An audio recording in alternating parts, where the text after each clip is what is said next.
Keuntungan bersih Astro Malaysia Holdings berhad bagi suku pertama berakhir pada 30 April 2026 menjunam 88% kepada RM1.56 juta berbanding RM13.47 juta yang diraih dalam tempoh yang sama tahun sebelumnya.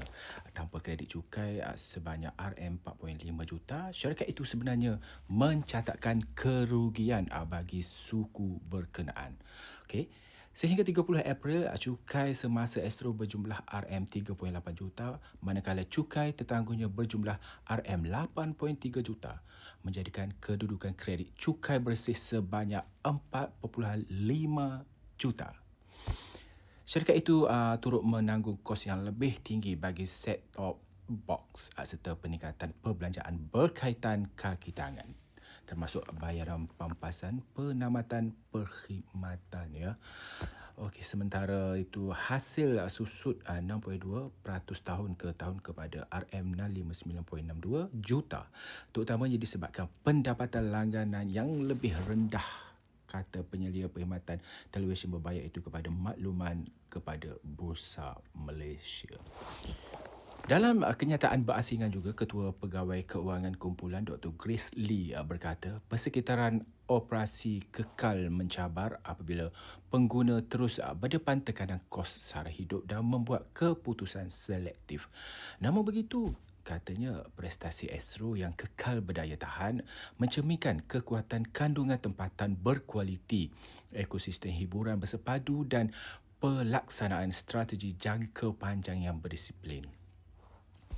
Kumpulan kekal fokus memperkukuh penawaran nilai kepada pelanggan, pengembangan perniagaan berkaitan dan melabur dalam kandungan serta penstriman. Okey.